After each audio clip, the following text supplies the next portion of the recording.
in in Linux terminal, like if I'm using in Git Bash, I'm getting something like one error that connection can't be established or something like it's a new.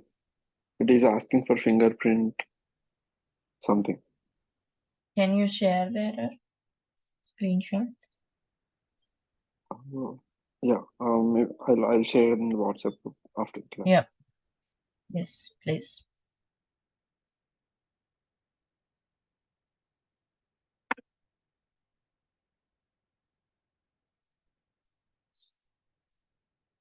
Okay, yesterday we have created the password for this EC2 user, right? Let's talk about users and groups. Users are nothing but human users, right? If a particular user needs same permissions, let's say there are 5 users who need all the same permissions, we can put them in a group and assign permissions to the group, right? That makes more sense. So you can also create a password for EC2 user. I think I've already done this yesterday. Changing password. Okay. Means password is already set. Okay. EC2 user password is set. Similarly, let's create some user called Tom. I'm using the command add user Tom. Permissions denied, right? It needs admin privileges, admin permissions, so sudo. Now user is created. You can check the user in HC password file. Right, see here, user is created with the user ID 1001 and see home directory is created as home Tom. This is what we were talking yesterday, right? Every user will be created with a home directory with the same name, with his same name. And also, if you want to check the groups of Tom, groups Tom. See, he was by default into the Tom group, right? Every user will be in his group by default. And this will give you the group information. Tom group is created. Fine. Now let's suppose, let's create a group. We can also create a group using the command group add DevOps. Okay, I'm creating a group called DevOps. And I would like to assign this DevOps as a primary group for Tom user. Means what is a primary group and secondary group? Every user will be added to his own group, which is called primary group. Right? If you want to assign this DevOps as a primary group, you can do that using user mod -g DevOps Tom. Means you are assigning a group to Tom. Now, if you say groups Tom, right here you can see Tom DevOps, right? So you are seeing this Tom, like he was assigned to DevOps group. Now there is no need of Tom group. If you want to delete any group delete Tom, right? Also, if you see groups, the Tom group is not there. Do you see that? Tom group is not there. That's how you can also delete the groups.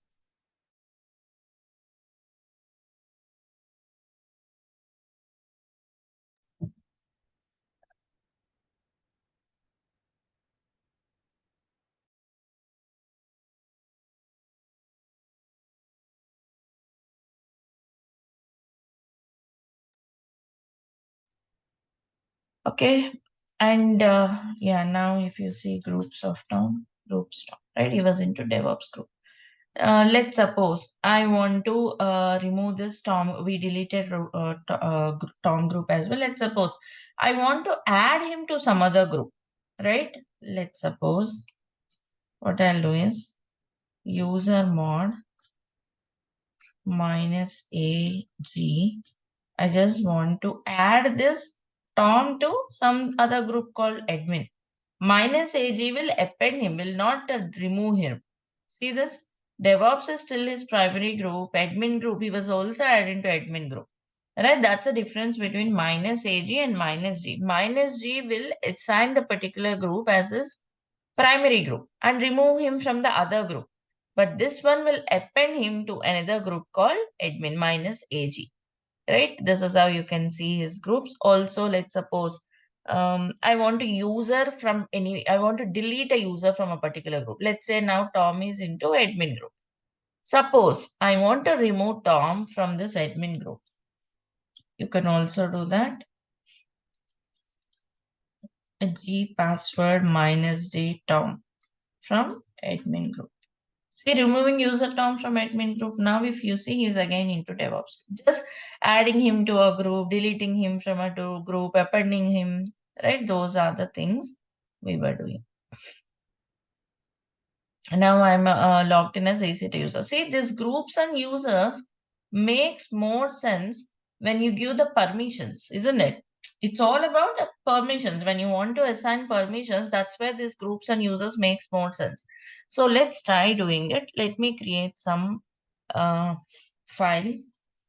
See, under root tmp, I'm creating a file. You can create anywhere. I'm just creating here. Touch demo.txt. Okay, I will also create a directory called demo folder. Okay, so I have both of them.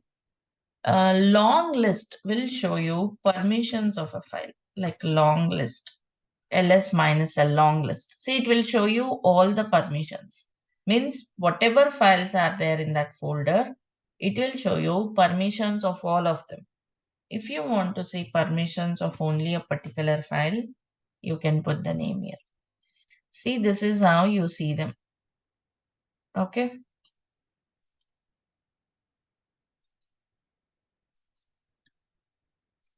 That's the permission of the file. And this is the permission of the folder.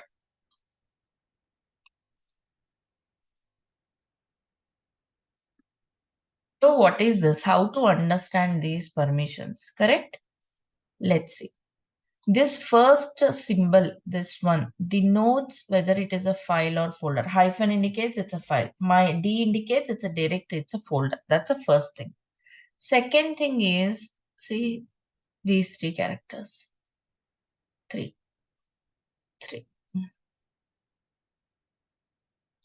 Actually, 1 minute.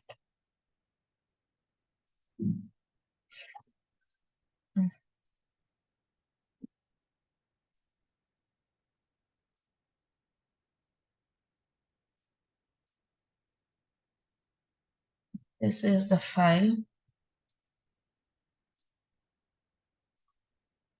This is the folder.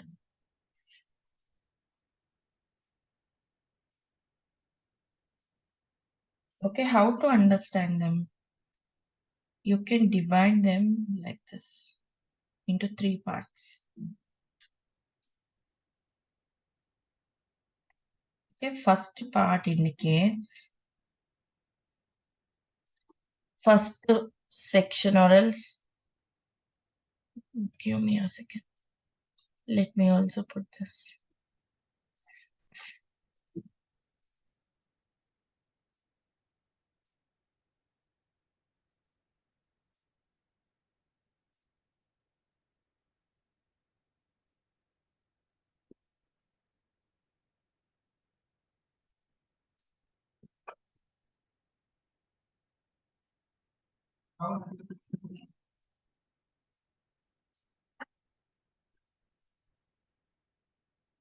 File or folder would be the same, only the first character is different. Now see here.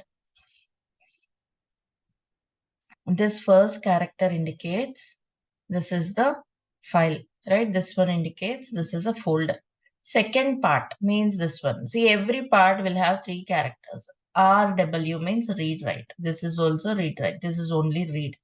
Okay, this is read write execute. Read write execute. X means execute. Read execute. Okay, those are the permissions. But what are these permissions for? See, the first part denotes that's a permission of owner of the file. Okay. Second block. This one defines owner's group. Okay. Third set of permission is for anyone else, means others. Anyone else other than the first two groups.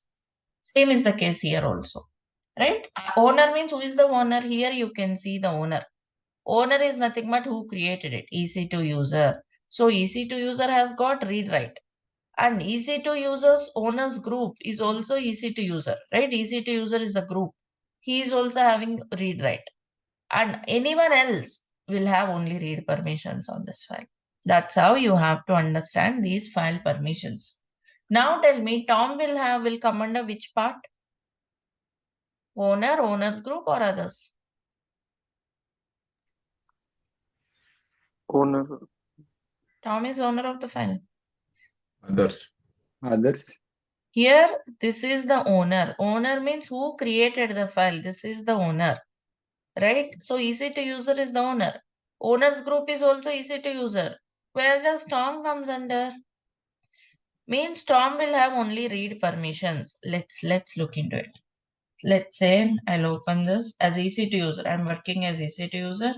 Let's suppose he has got read write. Read write means he can edit. He can save. Perfect. Now let's work as Tom user. Switch to Tom user. Before that, let's create a password for Tom user. Tom. Password also Tom. Now let's switch to Tom.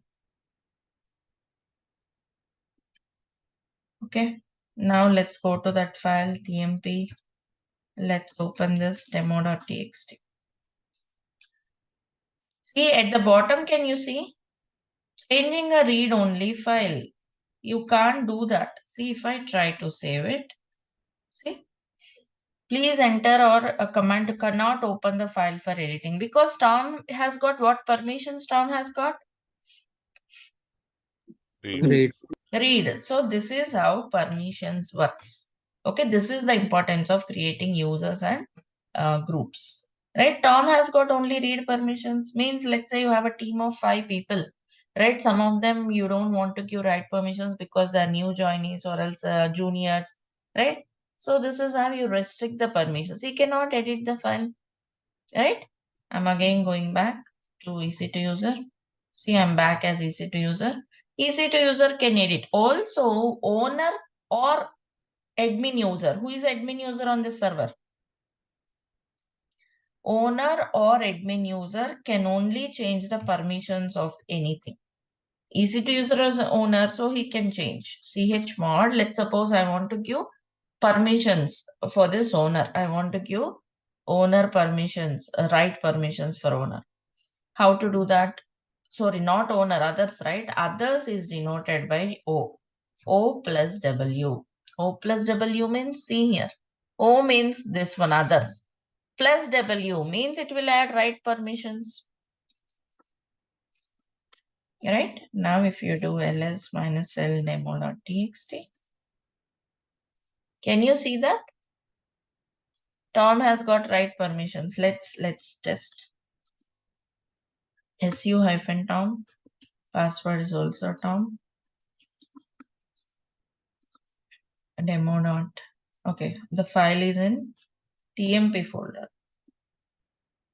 So put the complete path. Okay. See, now it's not showing read only. Do you see that? You can also edit. Right? That's how you can change the permissions of the file. I'm again going back to EC2 user. So here u plus x, or else let's say you want to change the file permissions. Okay, first let me do this. Demo.txt. Okay, so see last part, right? Let's suppose I want to give execute permissions. Execute permissions we give if it's an executable like an exe and all. But just to show you, suppose I want to give for owner. Owner means defined with user, u plus x. Okay, now see, do you see how it got changed? Owner x is added. Also this color changed like this. Similarly, if you want to give any permissions to group plus x means second part also will have. Now if you test, yeah, do you see that? Owner group has got execute permissions. Suppose if you want to delete, Again same, but u minus x.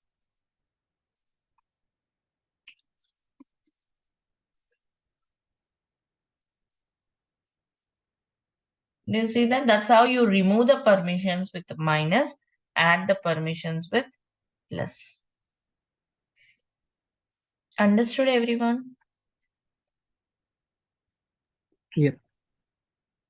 There are multiple ways you can give the permissions. Another way is chmod. Let's say I want to give for group. I want to remove execute. Means rw minus. Okay. That's another way to give the permissions.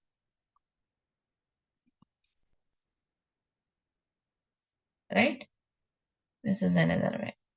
Similarly, chmod owner. I'm removing write permissions.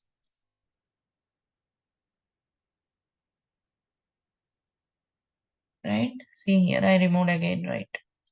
This is the second method. You may give u plus w. Okay, I'll write here. These are the different ways. You may use u plus w, g plus execute and so on, or else you can give g equal to whatever you want, or else you want u equal to r. That's how you can give the permissions. There is another method, most widely used method, which is numeric method. Okay, numeric method is more widely used than all of this. Numeric method means you have to look into this diagram. Can you all open your Google Drive?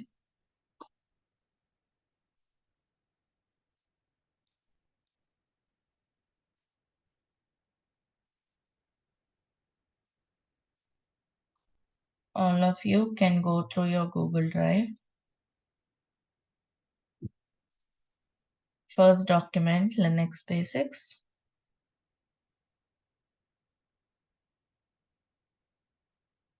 Here is the chart. This is helpful in giving permissions in the numeric mode. Like if you want no permissions means hyphen hyphen hyphen means 0. Only execute permissions means 1. Write permissions means 2. Read permissions means R. Read minus execute means, read execute means, read is already like 4, right? Execute is 1. So 4 plus 1, 5. And read plus write if you see, right? 5 plus 2, 4 plus, read is 4, 4 plus 2, 6. Read, write, execute means 4 plus 2, 6 plus 1, 7. That's all. And this is how you give permissions. Like suppose I want to give all permissions, chmod 777 means first part, first digit is for owner, second digit is for group, third digit is for others.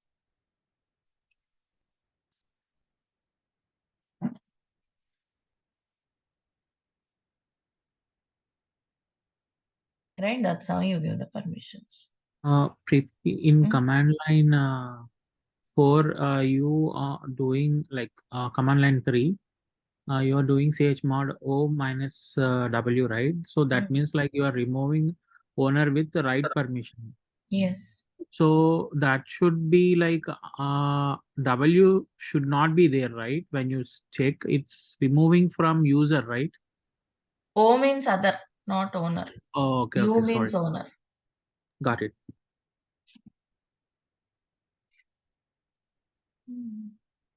Understood these 3 types of giving permissions, everyone? Yes. Can all of you respond? Yes. Similarly, you change the permissions. You could also change this owners and the group owners using the command chown. Chown, let's suppose I want to change owner as Tom, group owner as admin. I can do that. ls minus l demo.txt. Yeah, do you see that? Owner is changed, group owner is changed. Yeah. Suppose you just want to change only the owner. EC2 user demo.txt. Right? Changing the ownership. Now if you see, yeah. owner, group owner, right? This will change only the owner. Similarly, if you want to change only the group owner, that also you can do, but here it will be change group. Let's say I want to change it to the same, right? Again, I'm back. These are the commands. chown, if you want to change the owner and the group owner, colon, only owner, only group, it should be ch group, right? These are the files and permissions, user management. There were other constructs or other things in Linux which we'll be using generally. ls will show the files and folders of it, right? Suppose you want to see the files of anything else also, you can do this. ls, you can go there and run ls, or else you can give the path this way. Okay, it's a huge data there. And out of this, you just want to see page by page. Another command called less. This output should be passed to another command. How do you pass it? Through pipe operator. Pipe will connect two commands. The output of this will be given to the input as less command. So page by page it will show you. You can run the page so that you will see the things page by page. And Q2 quit. Right? Let me show you again. Escape space will help you go through page by page. Escape space. Okay, and escape B will take you to the previous page. Escape capital B. Like if you want to see the content only step by step, you can also do this. Also, you can apply this to any command. Let's say history command. It's showing all the output. Let's say you just want to see only page after page. Escape space. Right?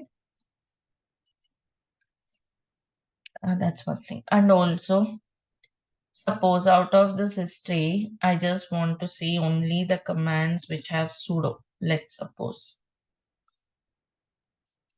I don't want to see all of them, only grep them. Grep first pipe operator means history command output will be passed an input to grep. What is grep? Global regular expression. Means it will search for this and it will show you only those commands. Right? And then let's say I just want to place it in some file. Sudo.txt. This is called redirection arrow. It will be sent to this file. Right? You can see all of those here. And also, let's suppose I would like to search now regarding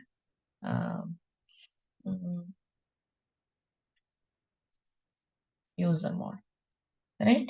See, those commands were sent. Now I want to also add them here. Done. And if you see this, only user mode commands are there. What happened to that sudo commands? Yeah, they were overwritten. This arrow symbol, single arrow, will override the content. But rather than overwriting, I want to append it. Means I want to append something starting with sudo. I want to append them, not to overwrite it. So you can use double arrows, redirection arrows, double arrows will help you append the contents. Now if you see they were appended. Do you see the difference between single arrow and double arrow now? Those are called redirection arrows. Clear with this, everyone? This grep will be helpful. Like let's suppose you have a huge log file. You want to search some data, search some content, search some text. That's where this grep can be used. And if you want to put the output to a file, that's where redirection arrows greater than symbol, single greater than symbol, double greater than symbol. Those are called redirection arrows. One will overwrite the data, another one will append the content. Am I clear with this?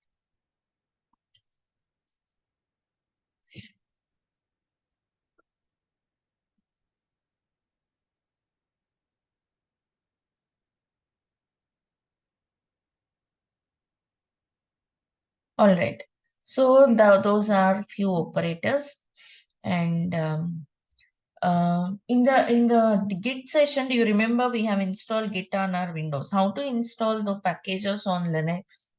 Yep. In Linux, installation goes in a different way. Means whenever you install any software, any package, it will be installed in a separate folders. Not that everything will be installed in one file folder as an exe. All the binaries goes into one folder, all the libraries goes into one folder, and so on.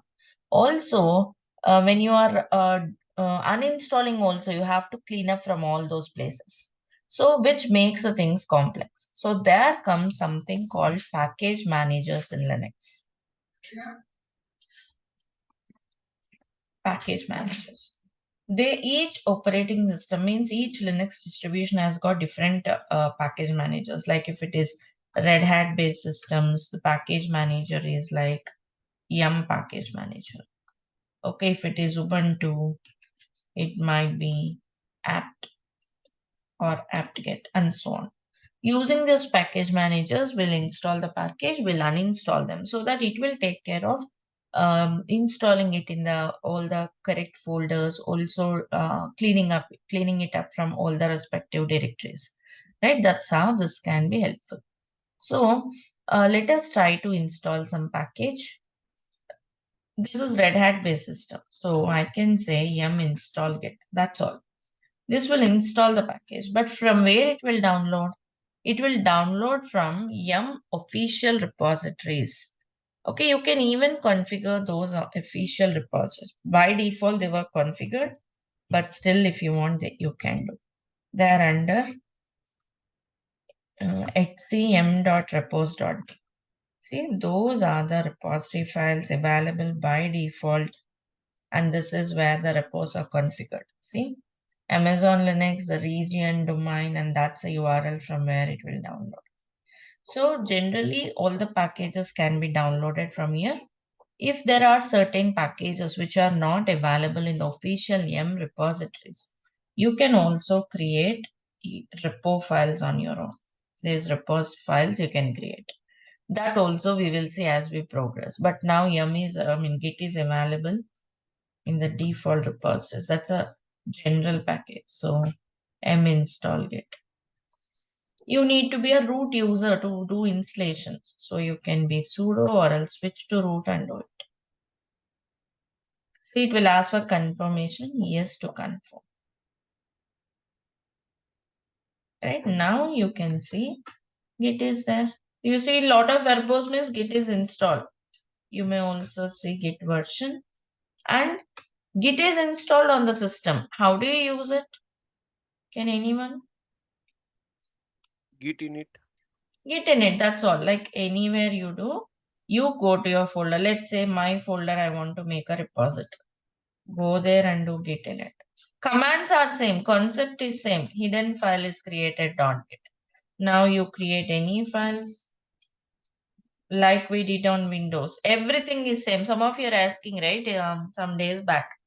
The concepts, the way you work, everything is same. See, git status. See, untracked. Right now, what you have to do? Git add file 1. Right? So now if you see the status, it will be like changes to be committed. What we should do now? Git commit. Git commit. Git commit. Same thing, okay? Same concept. Just because I came through this way, I'm just showing you this. Minus m some message. Of course, here it will ask us to put the username and password. You can do that. Also, git log. See the commit. Everything is same. And also you are on master. You can see the branch list. Git branch, you are on master. You can create branch. Everything is same. Got it right, all of you? So if you want, you can also do hands-on here. You can do clone, pull, push, everything same way, like you did in your terminal in your Windows. All right. Let's connect back. And let's come back. Now we were installing packages, right? So here let's talk about two important packages we use in general. By the way, before I proceed, any questions in this part from anyone? Yeah, can you please explain like what is like bash RC and bash profile, and how is it different from ZSH? Like I'm have a like confusion between both of those. Different shell programs, that's all. Different shells. Oh, okay. So both C of them shell, bash perform the shell, same thing. SH. Tell me. So there is nothing difference except for like different shells. Both of them are Syntax used comes, for same. difference comes in the syntax. Okay, you have to bother it when you write some shell scripting, which we'll do tomorrow. And it doesn't make any sense. I mean, it doesn't make any difference. Any shell can be used. Just the syntax varies.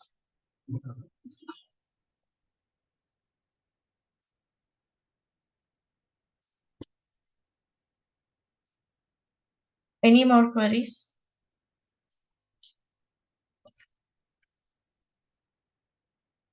Okay, so we were looking into the packages, right? Let's talk about few packages which are important, which everyone should know in general, like HTTPD. What is the HTTPD?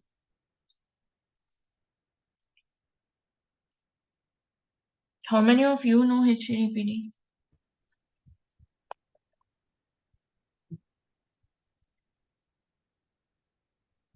I mean, it allows you to connect to HTTP protocol. HTTPD is a web server. Of course, it can be used in multiple ways. In general, it's a web server where you can host your static web pages, right? Like let's suppose you have a static HTML file or a PHP website that can be used for hosting. Okay, so let us install this web server. Everyone should know these are general things. Okay, everyone should have some idea about them. So let me install this. Install HTTPD. I can do it without as Is well. it like a default package manager for Red Hat yum, or how is it different from like npm or yarn? Like Different softwares. This is not package okay. manager. This is a software. HTTPD is a web server. NPM, Yarn, those are all build automation tools like Maven. So we Different don't tools, different we don't softwares. we don't use npm or yarn. We'll use Maven. Okay. Install HTTPD. Confirm it.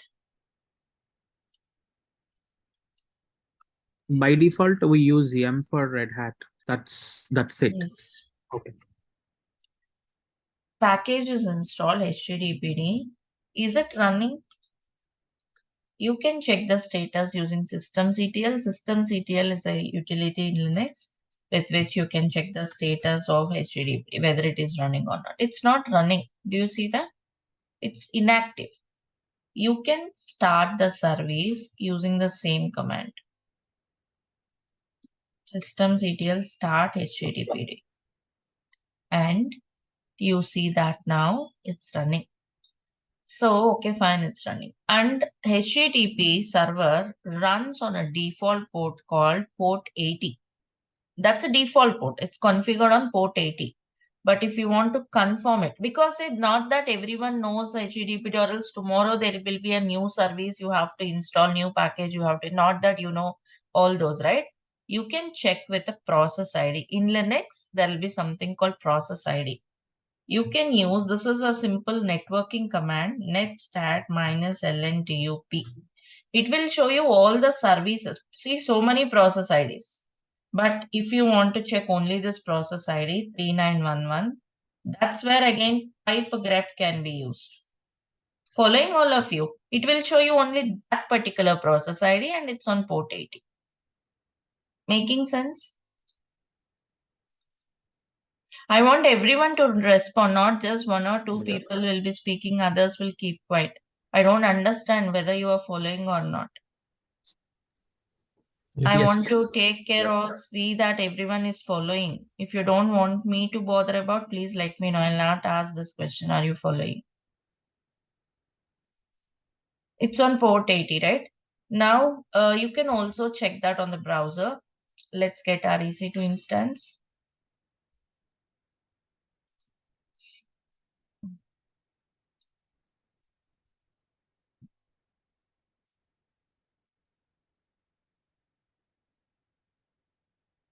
Get the public IP.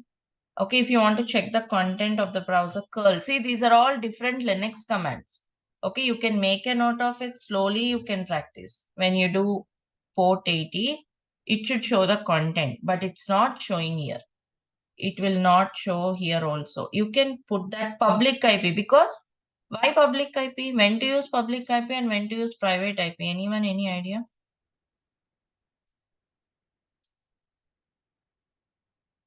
Public Public IP. IP we can access from anyone can IP, access that's the with that product. IP address.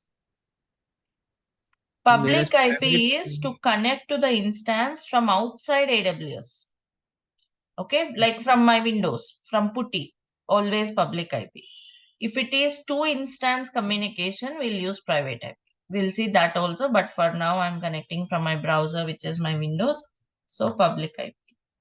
And it will not show you anything here. Actually, it should show that Nginx, HTTPD is running successfully. Some sample text it should show. It's not showing because go to the server, go to the security group, port is blocked.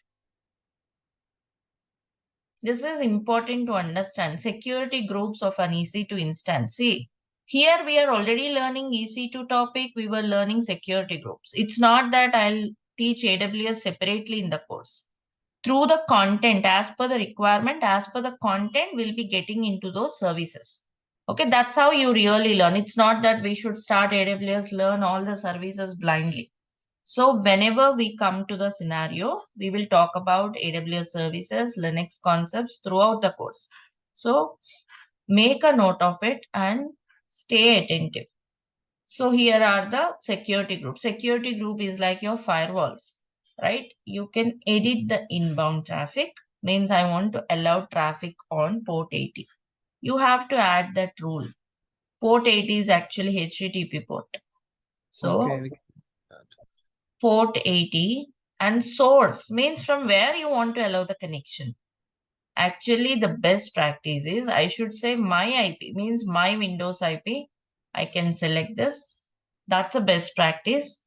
Now, see, page loaded. That's the actual thing. But yeah, I can do this, my IP. But what I want is let's suppose I want to expose this for everyone. Let's say for everyone. Maybe that's a front end. I can do here anywhere. That's what is source is. This could be important from the point of interview as well. So make a note of the things. Source is anywhere. Means anyone can access it. Meaning you can also access this now. just a quick question, like what is the Can you difference hit the between 1 second, please? Let me finish. Can you hit the URL now, everyone? Can you all see the page?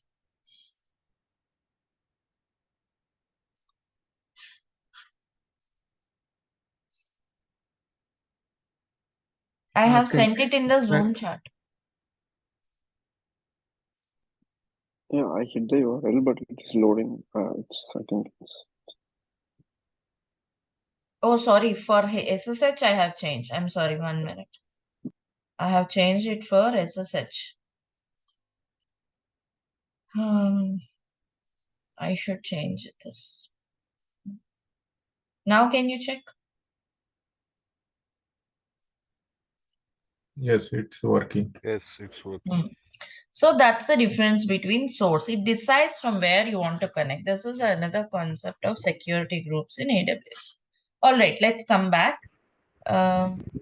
Now you can see it's running on port 80. Right, Can that's you just, excuse me, can you just explain SHS is also everyone.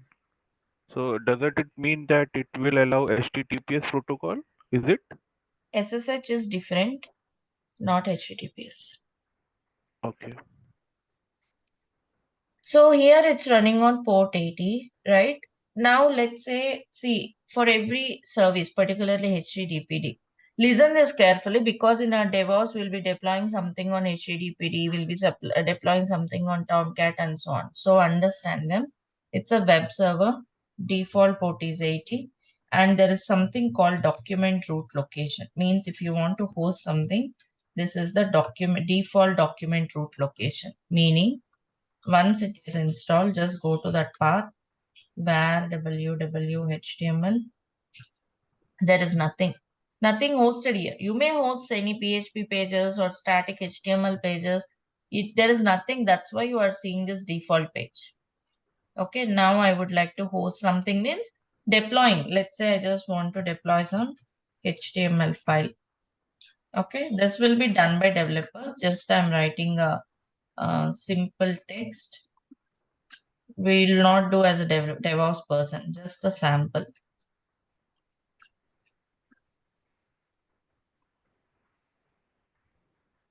Okay, now this is the content it has got. Now let's see deploying it. I mean, refreshing this. Can you see the new page from your end as well?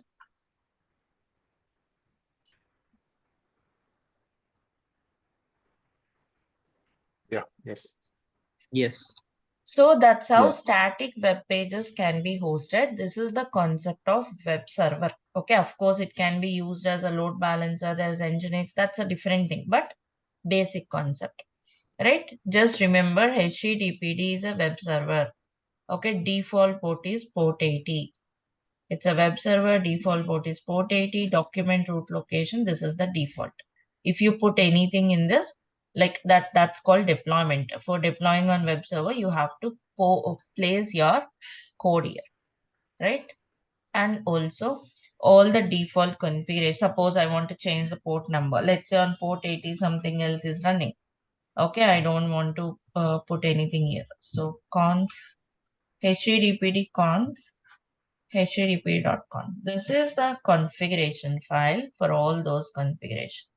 See here, listen on port 80. Okay, that's why it was running on port 80 by default.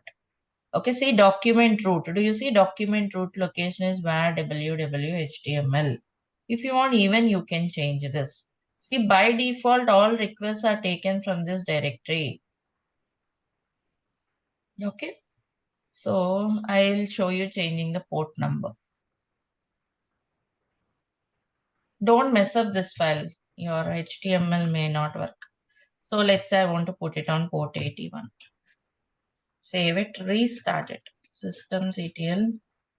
Actually, the best practice is you should first stop it on the default port, then change it, then restart it. I did not stop it. Let me check. You have to first stop it, then change the file, then restart it.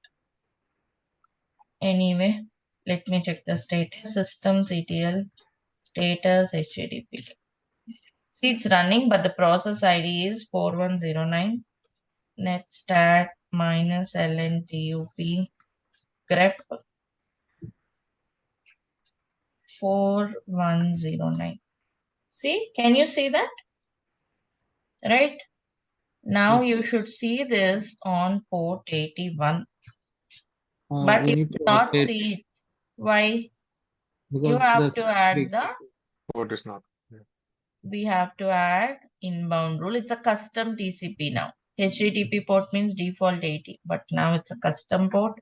Port 80, I want you also to see the output anywhere. I want to block from you, I'll choose only my IP. I just want everyone to see the update. Save. Now on port 80, you can see that. I'm pinging this new URL. If you want, you can also try it. Right? That's how you can install any packages, change the ports and so on. Similarly, there is something called Nginx. Nginx is also a web server. Have you heard about this? yes. Nginx is also a web server, but a much advanced web server than HTTPD. It can be used for load balancing, it can be used for proxy setup and many things, right? But both are similar. Nginx is more advanced. This also port 80. Document root location will be, I think, USR share Nginx HTML.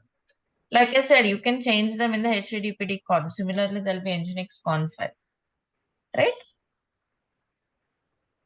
Understood, everyone? Any questions? Now, any questions? Some of you are asking something. Can we host multiple website? You can host. You have to have multiple document root locations. You can do that. That's possible. And that can be host anywhere on Anywhere, the VM. I mean, any So folder on the just for VM machine. in the document root location, whichever is the document root location, there you should. This is the default document root location. How to change document root location I have shown you, right? Like conf file you should change this file. In that path you have to configure. If your question is answered, please confirm it. Understood? So we have to Uh, change the conf l- file for adding the multiple, deploying the multiple websites. Okay, multiple websites you're asking, yes. You have to provide multiple document root location. How exactly you can Google those steps. Yes, it is possible.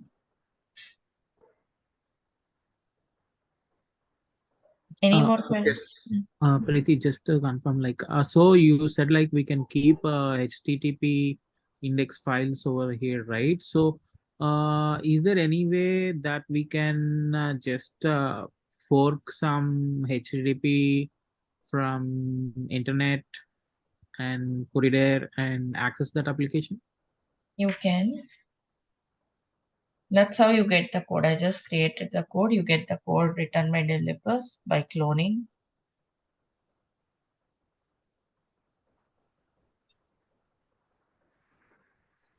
Any more?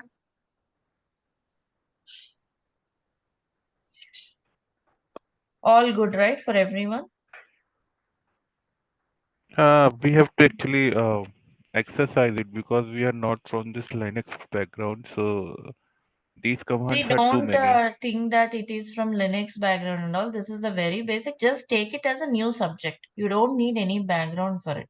Okay, just start it like a new subject. And definitely, I agree, you need to do the hands-on.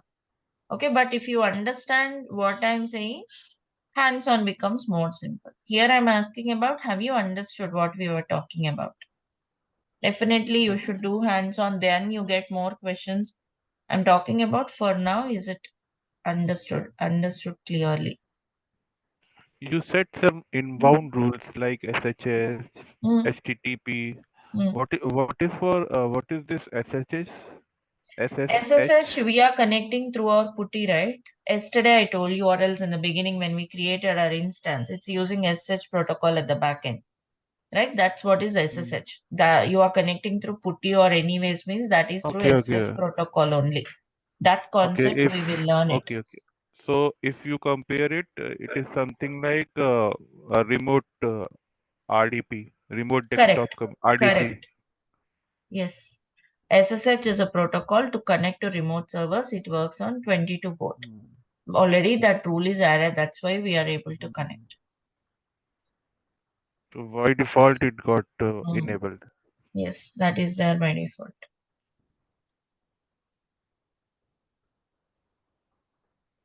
And these two we have added. So port 22 is allowed. That's why we were connecting through our putty and all. 80, 81 we have seen HTTP. Just start it like a new subject. Okay, the commands were there in the drive. Okay, the installation steps, everything were there in the drive. Watch the recording, keep the drive parallelly and do the hands-on. Okay, when you do the hands-on, you get more questions for sure. You post them in the WhatsApp group. These are general things. It's not mandatory you should practice them. but it's good to go for this practice. Also, like I said, don't expect or try to complete it on one day. These are general packages. Okay, if you know one, you can work with any other package. So just slowly get started with one package HTTPD. I'll also show you Tomcat. I'm installing another package called Tomcat. What is Tomcat, by the way? Web server, I suppose. Application server. Tomcat is an application server where you can host advanced Java application, Java servlet pages, and all can be hosted here. Okay, so I'm installing this. So how is it different with web server? Java servlet pages, dynamic pages can be hosted on Tomcat. Whereas on web server, only static web pages like HTML pages can be hosted. See, Tomcat is installed and the default document root location, or else default location we can say for Tomcat is USR share Tomcat. And see, there were so many subdirectories again. Again, if you want to change the port and all. Okay, by the way, where is Tomcat first? Let me start it like HTTPD. Start Tomcat. Okay. Status Tomcat. I want to show you the analogy, that's all. Like every package you can install the same way. And netstat -lntup grep 4571. This is the one. Default port is 8080. Okay. And all that configuration goes in this conf file, particularly in server.xml.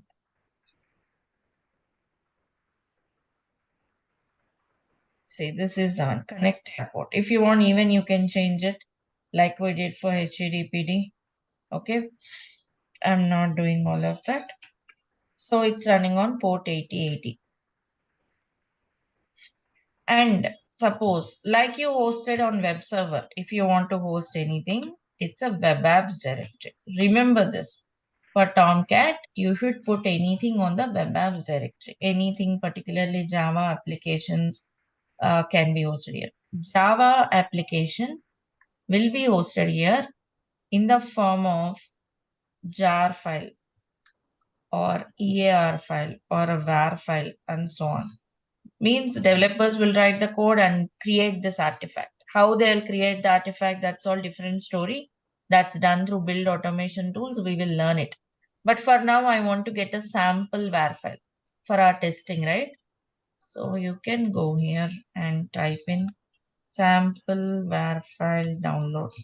Maybe from the internet we can get something. See here, we have this in this URL. But how to download something from a URL? I got this URL. If you want to download something from any URL, wget.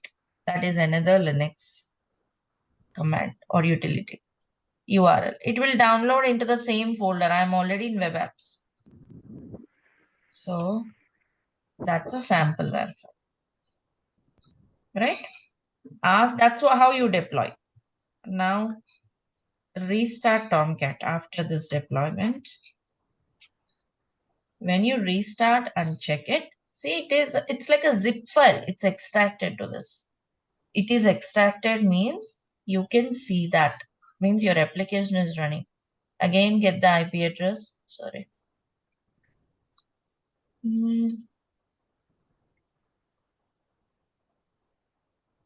Get the IP address. Hit that on which port? 80. 8080. We need to configure, right? We You don't need to open port ID. We have That's to. it. Okay, this is the endpoint. Path should be the folder name that's extracted. And then, so security rules. We don't have port 8080, right? Again, edit the inbound rules. Add rule. Custom TCP. 88. I want everyone to see the output. Save it. Okay, rule is added now. Yes, this is the endpoint. URL is pinged in the Zoom chat. Can you all see that? Yes. Yes. That's how you Yes. deploy on Tomcat. Particularly, you have to remember, just see, you don't need to create these var files. You don't need to do that. You just need to know, okay, in the web apps directory, you have to put it in the Tomcat. You have to put your artifact here. Artifacts will be shared by developers. This is where you have to put. Also, you will not do this way manually. We'll automate this process. But before automating the process, you should know the process actually, like where you should put and all. That's why I'm showing you these general packages. Clear, everyone? Can we, Yes. I mean, host some .NET application in Tomcat? I think you can. You can. See, this is a general, simple or a sample example. Okay, you might be, yeah, like you have a question, can we put .NET? If so, how do we put it? Right? Yes. Mm. Or else some other application, how to host it. You don't need to learn this way as a DevOps person, but you have to learn this way if you are an ops person. Means without DevOps, this is how they used to deploy. Then yes, you have to learn all the methods of how you do this kind of deployments. Because with the DevOps, now with the DevOps, we will not deploy this way. Then you may be asking how you are showing this, why we are seeing this. We were seeing this because we were automating this. We are going to automate this process, and Correct. the process is independent on whether it is your Java application or .NET application or something else. That's how a DevOps person does. Understood. So that's what I'm saying. You don't need to learn how to deploy .NET, how to deploy PHP this way. But just one application as a sample, if you know, we are automating it, and we will automate in such a way that you can deploy any application as such. That's the advantage of that DevOps. That's why DevOps is picking up. It's not that, see, let's suppose, okay, I will deploy this way .NET. What I should do? First, I should install here .NET, right? I should install some web server or application server. I should get the artifact from developers. I should ask developers what version of .NET should be installed or what version of whatever server should be installed, correct? Please Yes, stay yes. connected, everyone. All of this makes the deployment slow. That's what we were talking on our day one demo session. Deployment process is very slow. Ops team should connect to developers. They should give the instructions on what packages, what versions should be installed. Again, ops team should install all of them. They should be compatible. They should be working. Then your application will be deployed, which takes a lot of time. Also, ops team doesn't have, let's say I'm an ops person. I don't know how to deploy this .NET or else which version of .NET is suitable for the code they have shared and all, which takes lot of time, lot of learning I should do, which is not my area of expertise. Correct? That's where DevOps comes in. We don't deploy this way. We Dockerize our applications. Dockerize or containerize the applications. Actually, this is out of today's content, but to erase certain questions from you, containerize the application or Dockerize it. Generally, developers will Dockerize and give us the Docker image. We will just deploy the Docker image without bothering about the underlying compatibilities, underlying softwares. How is that possible? Yes, that's the one which brought a great revolution in DevOps. We will be taking it up, okay, as we progress. And the idea of showing you this, I already explained. This is how they were doing, right? Let's say .NET, I have to do another learning. I have to learn it, how to deploy .NET. I have to talk to developers. Will not take up all of this pain. So just see one sample deployment this way through Tomcat. Got it, everyone? Yes. So just understood one sample deployment. The idea is to not to teach you deployment here, to teach you how you can use Linux, how to install package, how do you like which path is for Tomcat, which is for Nginx. General, these are most widely used web servers, application servers. Practice till this much. Okay, tomorrow we shall look into some shell scripting. Again, tomorrow shell scripting means it's not complete. It will not be completed tomorrow. Tomorrow we will learn what is it all, and we'll learn some sample scripts. We'll be using the same shell scripting in our CI/CD pipelines where we'll write actual scripts. So tomorrow we'll lay those basics. Yeah. Thank you, Preethi. As a web So application developer, I felt like creating this var or ERB file is the most difficult thing, and DevOps, I felt like little jealous about DevOps guy. This is very easy to deploy and manage, and you're saying this is not even we are doing these things. So now we are automating. Simply you log into AWS console and do the things. That seems like fun and easy. yes, yes. If you Yeah, I already want were to. into that development manual process, like building, or else if any ops person is there who is doing all of this manually, it would be really fun. Like we are automating all. Yeah, it's application development is the most difficult thing, and DevOps is like once you understand the logic and the process, you can play with it. And Correct, I want to assure all the course mates that Linux commands, you showed some of them. I've been working in 8 years. I never use some of them, but correct, mostly even Linux admins also you don't use all of them. They research. correct. Yeah, don't Generally, there worry. will be a lot of myth. Yeah, thank you, Jayachandra, for confirming. This will assure other co-participants. Actually, there will be a struggle. People say that I don't know Linux, I'm new to Linux. Also, in the job descriptions, you see that Linux. It's not that you should learn all those Linux. What we'll do is we'll Google those Linux commands. No one will remember those Linux commands. But if your interviewer is insisting on Linux, you should know Linux in depth, then remember that's not actually you don't need to go for it actually. There's much beyond Linux. Nowadays, learning Linux or memorizing those commands is not the target or goal. There's much beyond that. Yeah, I use like netstat systemctl since I got like console access for environments. So we do it sometimes. But yeah, I want to assure like other course mates that we don't use most of. I see DevOps guys storing commands in notes. Whenever they Correct. want to use those things, they just copy it and paste it.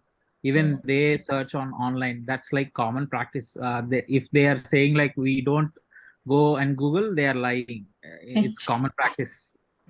Like Correct. but you as you said like these are the basic Linux commands. You can like do it like practice, like control C is like copy, we are familiar, right? Hmm. Likewise, once you got used to doing practice, you get to know and do it easy. Yeah, You I just want. just save those commands, okay? Write a one-line description, but how you do in reality is you just go to your Google. Let's suppose I want to check the port. Okay, this is how we do. Linux command to check the open ports or else to check the ports. This is how you do. Because those flags and all we don't remember. There's much beyond that. You can Google it. See here, netstat grep particular ports or else particular ID and all. That's how you do. Right? Yeah, one Don't thing worry. we always use is like grep, psocks grep, and the file name. Yeah, correct. Only those things we memorize. Sometimes interviewers pose so much of in-depth of Linux. We are not Linux admins. Okay, you don't need to learn that much. If any interviewer is asking as such, you just simply say the same. I browse it, I explore and do that. But this one you should know how to explore, how to search in Google, how to use it. That part you should know, that you will get through practice. You answer the same, that's fine. There are so many jobs. If the job is concentrating only on Linux, that's not for DevOps then. You don't need it. There are so many opportunities. It's not that every job description suits us, right? So you concentrate on DevOps part. Linux is just the basic or else just the thing you can copy and use those commands. That's all. Yeah, I know from my previous project, the DevOps guy has been using notes for entire year. He doesn't do anything. He just only copies DB snapshots. What do you say? Like rollback environments, like with new DB and new code. That's it. But I don't say it would be that routine kind of. There'll be a lot of things on DevOps, particularly on Docker and Kubernetes and Terraform. You have a lot of challenges. It might not be that routine, but definitely Linux commands, those commands, definitely those will be standard. We don't use something else in general. But yeah, there are projects where they use lot of Linux and all. But like I said, right, it's not that every job description suits us. So you can choose on Yes. what your concentration is, what you want to go for. So concentrate more on those things. Those there is a lot of challenging work ahead. That is our concentration. So this much Linux is more than enough. Tell me. I saw your lab material, like it is more than good enough. It seems like I learned a lot of new commands over there for Linux. Yeah. Thank you. Yeah, I want to assure other course mates, you just go through lab material, understand and practice.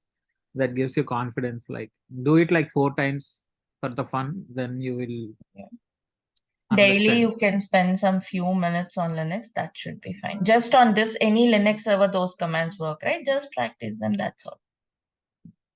Okay. All right, then. Yeah, that is all for today. Tomorrow we'll get into other interesting things. But please, everyone, like I said, till now we discussed, right? Don't think you are new to Linux. That's why it's difficult. You don't need to struggle much. Just copy those commands, practice them. That's enough. Right? All right, then. Thanks, everyone. Have a good day. See you all tomorrow. Bye, everyone. And make sure you're stopping your EC2 once you're done. I'm doing it. Thank you all. Thank you. Thank you. Yep. Thank you.